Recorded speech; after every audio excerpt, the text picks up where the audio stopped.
The first thing I saw was her hair. Blonde, spread across my pillow. The gray silk one I bought because Luis said cotton gave him headaches.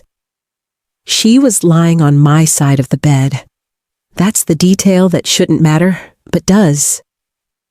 My side, like she'd already moved in, and I was just the last person to be told. Luis had his mouth on her neck, and the glow, golden, warm, the same glow I felt 3 years ago when he marked me, and I cried because I thought it was the most sacred thing that would ever happen to my body, was pouring from his lips into her skin. I was 6 weeks pregnant. The test was still in my hand. I'd taken it in the bathroom of a cafe 2 blocks from our building because I wanted to be sure before I told him, and I'd walked home with it pressed against my chest inside my coat like something precious. Well, like something that would change everything. It did. Just not the way I rehearsed in the elevator. Heels off, smiling at my reflection in the penthouse doors like a woman who still believed in things. The blonde opened her eyes. She saw me, and she smiled. Not big, not cruel, just a small, settled smile. The smile of a woman who's already been told she's the replacement and has made peace with what that costs someone else. That smile was worse than the marking. The marking was Luis's decision. The smile was her knowing what it would do to me and watching anyway. Luis turned. No panic, no guilt, just that flat managerial voice he uses to fire people and cancel reservations. It's done. The pack needs a stronger Luna. And my mark, the one he pressed into my skin on our wedding night while I was shaking and he told me it would only hurt for a second, caught fire. Not metaphorically. Heat split through my collarbone like hot wax poured under my skin. My hand flew to my neck. My fingers came away dry, but the pain kept spreading, down my chest, across my shoulder, into the arm still holding the pregnancy test. I made a sound. Not a word. Something between a gasp and the noise you make when you miss a step on the stairs and your body knows you're falling before your brain does. The pregnancy test hit the marble floor. I heard the plastic crack, and I left. Not walked out. Left. The way you leave a building that's on fire. Not thinking about what you're leaving behind. Just moving. Sometimes the cruelest thing isn't the betrayal. It's the audience. That woman watched Luis break my life open, and she smiled like she was watching something finish that she'd been waiting on. And he didn't even close the door. I found a hotel in Queens that took cash and didn't ask questions. The kind of place where the bedspread has a pattern specifically designed to hide stains, and the window faces a wall. I sat on the edge of the mattress for 3 hours without moving. Not thinking, not crying, just sitting with my hand on my neck like I was holding a wound closed. The mark was supposed to fade. That's what happens when a bond breaks. The mark dulls, grays out, becomes a scar you stop noticing after a year. Every wolf knows that. It's in the children's stories. The mark dies when the bond dies. Mine didn't die. I noticed it the next morning in the bathroom mirror. The fluorescent kind that makes everyone look like they've been dead for a week. The mark on my neck was darker than it had ever been. Not gray, not fading. Silver, and it was moving. Thin lines crawled out from the edges like roots searching for soil, spreading down my collarbone in a pattern that looked almost deliberate, almost designed. I touched one of the lines. It was warm, not the searing heat from last night. A low, steady warmth, like pressing your hand against a wall that has pipes running behind it. Something alive inside something that should have been dead. I called Melissa, a healer who runs a clinic in Chinatown, disguised as an herbal medicine shop. She was my mother's friend before my mother died. She's been mine since. She took one look at my neck and went quiet. The quiet of someone who already knows and is deciding how much to tell you. "When did he remark?" she asked. "Yesterday." "Did he sever your bond first?" "No." She closed her eyes for a second. When she opened them, something had changed in her expression. Not pity. Something closer to alarm, wearing a calm face. "He didn't transfer the mark," she said. "He split it."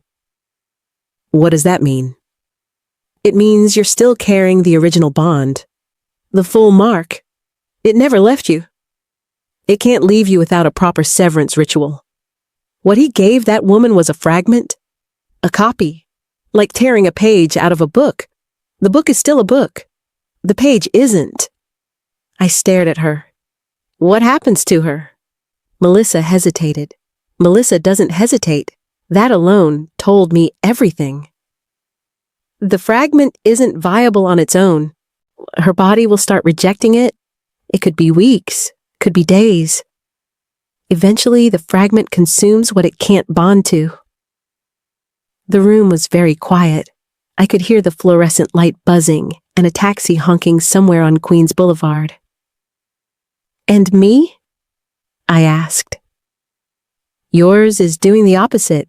It's growing, strengthening, looking for the anchor it lost." She pressed her thumb gently against one of the silver lines on my collarbone. "It's going to keep expanding until it finds something to root into, or until it burns out." I looked down at my stomach.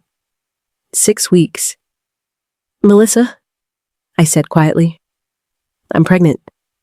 She went very still. Eyes to my stomach, back to the mark, back to my stomach. "Lena," she whispered. "Then it's already found its anchor." Nobody tells you that a mark has its own will. It doesn't care about Luis's choices. It doesn't care about pack politics or stronger Lunas or blonde women lying on your side of the bed. It chose my blood 3 years ago. It bonded to my body. And when he tried to rip it away, it didn't leave. It fractured rather than abandoned me. And now it's reaching for my child like a hand in the dark, looking for something to hold. I learned her name on a Thursday. Angela, not from Luis. Luis hadn't contacted me since I walked out. No call, no text, no pack messenger showing up with a formal severance notice. Just silence. The kind of silence that tells you more than words, because it means you've already been filed away. Archived, moved to a folder he doesn't open anymore. I learned her name from Dina, a junior pack member who called me from a bathroom at pack headquarters, whispering like she was smuggling state secrets through a toilet stall. "Her name's Angela. She's 23, from the Castillo pack in Jersey. She's been at the penthouse for 4 days. 4 days. The sheets I picked out. I organized the kitchen drawer by drawer because Luis said clutter made him feel like the walls were closing in. The closet where my winter coat was still hanging because I hadn't thought to grab it when I was busy learning what the sound of my own heartbreaking actually sounded like. "She's sick," Dina continued. "Throwing up. Fever. The mark on her neck is going dark at the edges. They've brought in 2 healers already. Neither of them can figure it out." My own mark pulsed when she said that. A low throb, like a second heartbeat, had moved into my neck and was keeping different time from the first one. I pressed my fingers against the silver lines on my collarbone. They'd reached my shoulder overnight. "Is Luis worried?" Dina paused. The pause of someone choosing between honest and careful. "He's not sleeping. Something's wrong with the bond, and nobody will say what." I knew what. The mark didn't transfer. It split. and the fragment Angela was carrying wasn't viable. Her body was rejecting it the way a body rejects an organ from the wrong donor. The mark was never meant for her blood. I should have felt satisfaction. The woman who smiled while my marriage was being dismantled was now getting sick from the very thing she'd smiled about. There's a word for that. Poetic justice, karma, whatever name makes revenge feel philosophical enough to enjoy without guilt. I didn't feel it. What I felt was her nausea. Thursday afternoon, my stomach turned violently. Not morning sickness. This was external. Someone else's sickness bleeding through the split mark. When her fragment burned, my mark pulsed. 2 women tethered to the same wound. I thought about Angela, 23, from a minor pack in Jersey. What had Luis told her? That I was gone? That the bond was dissolved? She walked into my bed believing she was chosen. She didn't know the glow she felt that night was borrowed light from a bond that still belonged to someone else. I wanted to hate her.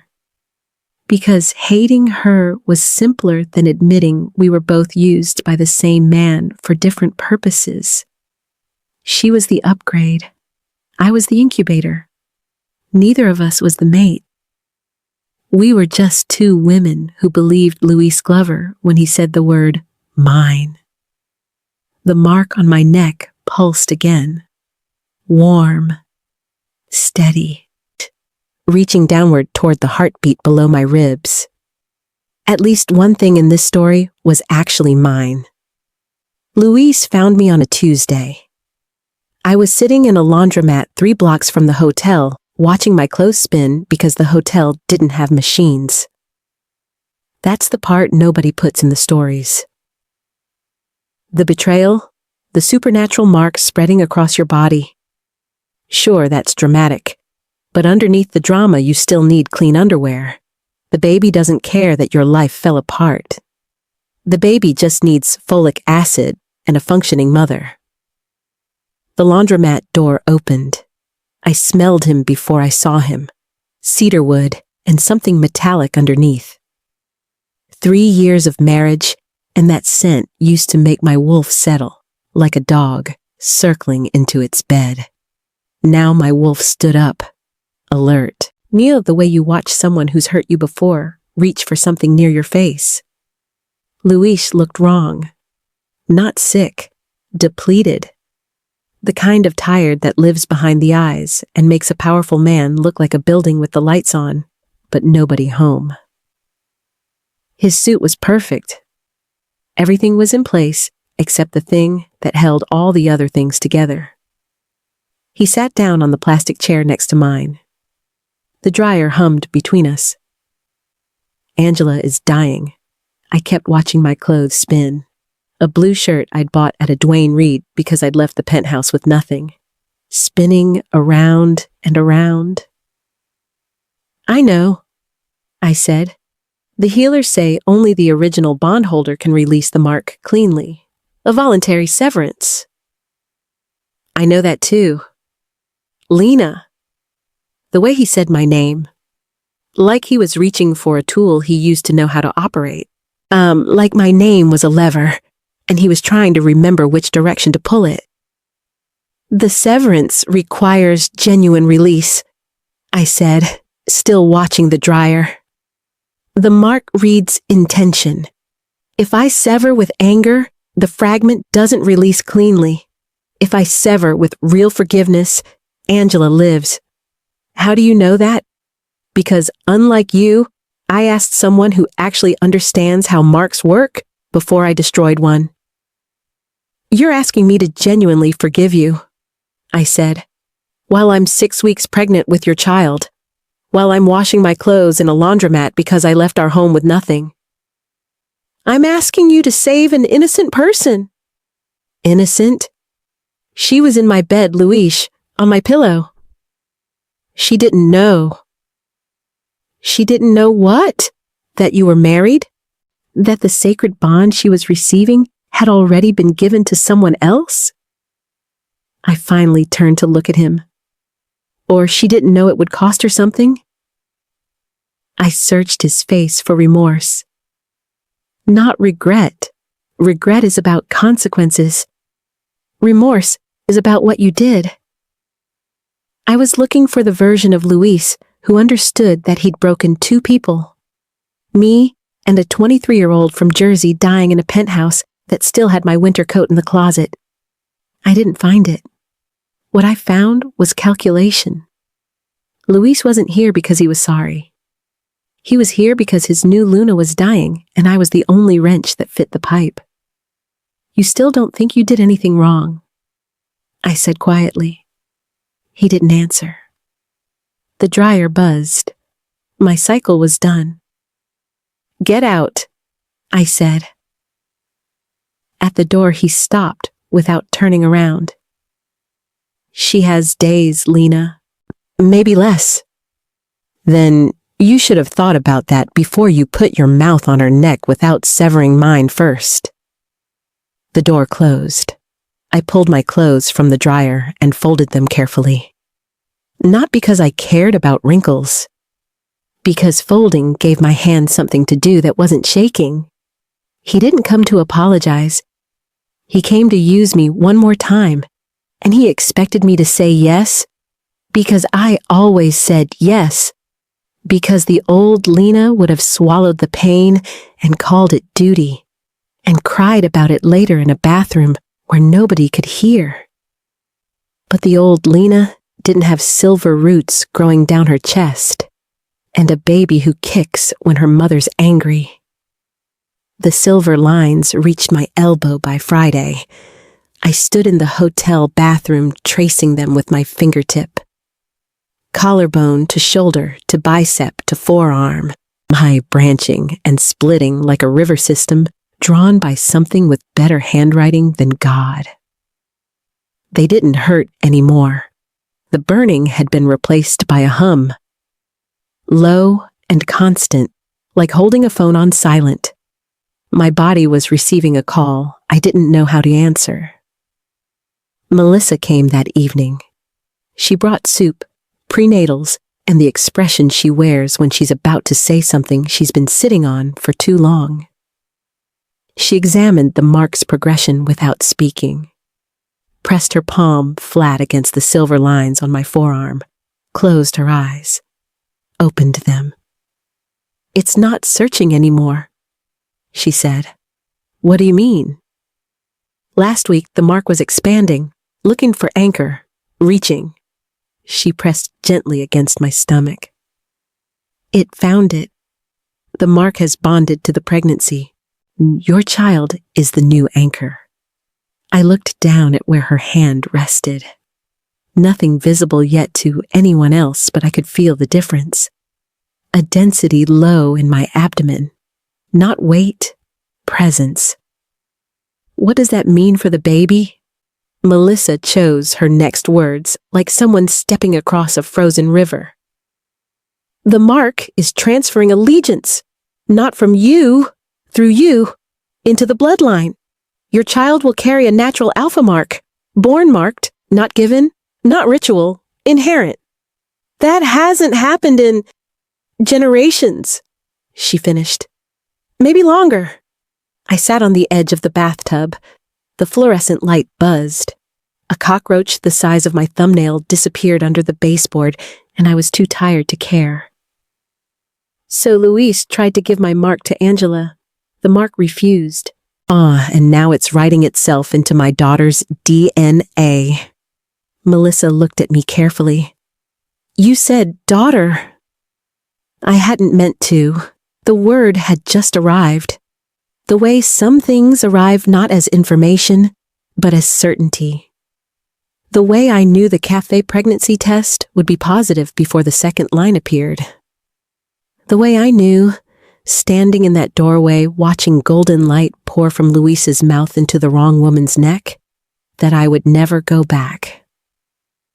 Daughter, I said again. Testing the weight of it, it held. Melissa's eyes were wet. She didn't wipe them. Melissa isn't the kind of woman who pretends emotions aren't happening. Lena, she said, that child won't need anyone's permission to lead. She won't need a ceremony or a ritual or a man pressing his mouth to her neck and telling her it'll only hurt for a second. She'll arrive already marked, already sovereign, already hers. My mark pulsed, not burning, not searching, settled. The way a heartbeat is settled. Not because nothing is happening, but because what's happening has found its rhythm. Louise tried to give my mark to another woman. The mark chose my baby instead. There's a justice in that, so precise it feels designed. Like the universe was paying attention after all. Just on a longer delay than I would have preferred. Angela sent the message through Dina. Not through Louise, not through Marcus. Through the one person she somehow figured out still talked to me. 3 words. Can we meet? I almost deleted it.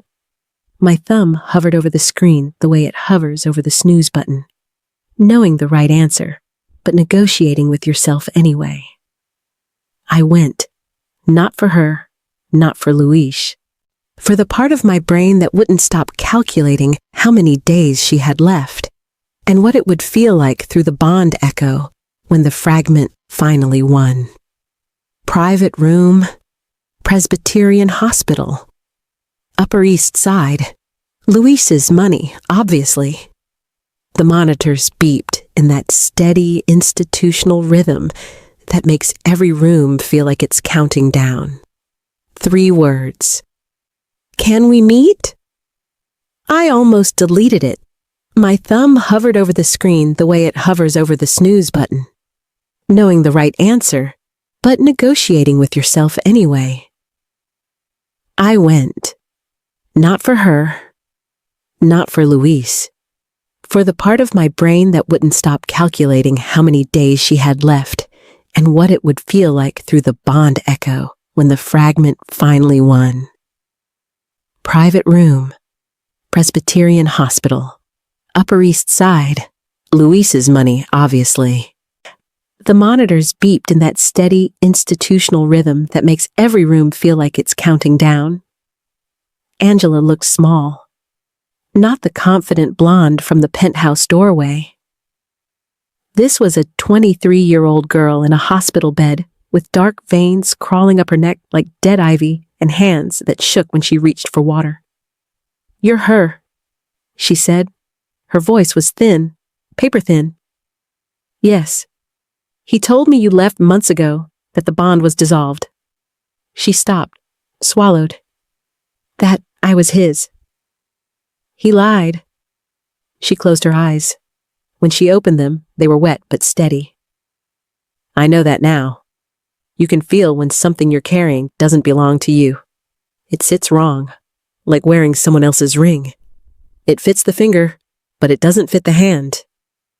That image landed somewhere in my chest and stayed there. Can you help me? She asked. Yes. Will you? I looked at her, really looked. Past the blonde hair and the hospital gown and the blackened mark that was eating her alive. I saw a girl from Jersey who believed in Alpha when he said mine. Who smiled in a doorway not because she was cruel, but because she was performing the confidence she thought the role required. The smile wasn't victory. It was audition, and I saw myself. 3 years ago, standing in a ceremony hall while Louise pressed his mark into my neck, and I cried from the pain and called it love, because nobody told me those 2 things weren't the same. I need you to understand something, I said. I'm not doing this for Louise, not to save his pack, not to fix his mistake. If I release this bond, it's because you didn't deserve what he did to you. Neither of us did. And carrying that around, his choices, his damage, his mark, I'm done letting it live in my body rent-free. Angela's eyes filled. A single tear slipped down her cheek and hit the hospital gown, darkening a small circle in the blue fabric. "I'm sorry," she whispered. "Don't apologize to me. You're not the one who owes it." I placed my hand over the blackened mark on her neck. The silver roots on my arm glowed, brighter than they had since this started. Warm. Ready. The severance requires genuine release, not performance. Real release. I thought about the elevator. Heels off, smiling at my reflection. The pregnancy test pressed against my chest.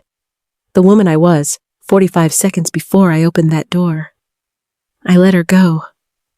That woman. The one who believed the mark meant forever, and the word mine meant loved. She was kind. She was hopeful. And she doesn't live here anymore. The silver flowed from my palm into the blackened mark. Angela gasped, sharp, involuntary, the sound of something releasing that had been gripping her from the inside. The dead veins dissolved, like ink dropped in water, spreading outward, thinning, disappearing. Her breathing steadied. Color returned to her face. The monitors shifted rhythm. Slower, calmer. The bond was severed, completely, cleanly. And I felt the moment it snapped. Not loss, not grief. Space. Like a room I'd been locked inside for 3 years had suddenly opened a window. The first clean breath since a man told me it would only hurt for a second. Forgiveness isn't saying what happened was okay. It's saying it no longer gets to live inside me. I didn't forgive Louise. I released myself. There's a difference so vast, you could build an entire life inside it. She came on a Tuesday morning in March. 7 pounds, 4 ounces. Dark hair, my mother's nose. I want to tell you the birth was dramatic. Silver light filling the delivery room, nurses gasping. But it wasn't. It was ordinary. A woman gripping the side rails, cursing in 2 languages, because one didn't have enough words. Melissa holding my hand saying almost 17 times. And then she was here. They placed her on my chest. Wet, furious, screaming like she was outraged at being evicted from the only home she'd known. Her tiny fist curled around the hospital gown fabric and held on. The nurse cleaned her up. Routine checks. Weight, length, reflexes. Everything normal. Everything ordinary. Except... "What is that?" the nurse asked, pausing at the collarbone. I already knew. I'd known since Melissa whispered it in a Queen's hotel bathroom months ago. But seeing it was different from knowing it. A mark. Small, silver, perfectly formed on her left collarbone. Not a birthmark, not a bruise, not given by ritual, not pressed into skin by a man's mouth, grown from the inside, written in the blood. "She's marked," the nurse said, confused. "Yes," I said, "but nobody needed to." My daughter opened her eyes, dark, warm, steady, not glowing, not supernatural, just certain. The eyes of someone who arrived already knowing exactly where she belonged. I named her Noah. It means movement. She was conceived in stillness, in a marriage that had stopped moving long before Luis put his mouth on another woman's neck. And she came out swinging. Luis tried to contact me. Twice. Once through Marcus, once through a lawyer, because of course the second attempt involved paperwork. I didn't respond to either. Some doors don't need to be closed. They just need to stop being walked through. Angela left Luis's pack a week after the severance, moved upstate. We exchanged one message. 2 words from her. "Thank you." 2 words back. "Live well." That was enough. The silver lines on my body settled after the birth. They thinned, softened, became something you'd only notice in certain light. The way old scars become part of your skin, so gradually you can't remember if they were always there. Some nights, after Noah falls asleep on my chest in our apartment, small, clean hours, I stand by the window and look out at the city. Not at anything specific, just at the lights, and I think about the woman in the elevator. Heels off, pregnancy test in her coat. Smiling. She's gone. I don't miss her, but I'm grateful she survived long enough to become me. Luis said the pack needed a stronger Luna. He marked another woman while I was 6 weeks pregnant with his heir. He expected me to disappear quietly. Another half-remembered name in a long line of mates who served their purpose and stepped aside. He was wrong about the mark. He was wrong about the bond. And he was wrong about me. The mark he tried to steal chose my daughter. It wrote itself into her blood before she took her first breath. Noah will never need a man to press his mouth to her neck and tell her she belongs. She arrived already belonging to herself. If you're carrying something right now, a secret, a wound, a child, a truth nobody wants to hear, hold it. Not because someone told you to, because it chose you. And the things that choose you don't leave when someone tries to give them away. This has been Forbidden Luna Stories. Subscribe if this one found you at the right time. The next story comes from a place where wolves don't mark their mates. They sing to them. And the song only works if both voices are willing. I'll see you there.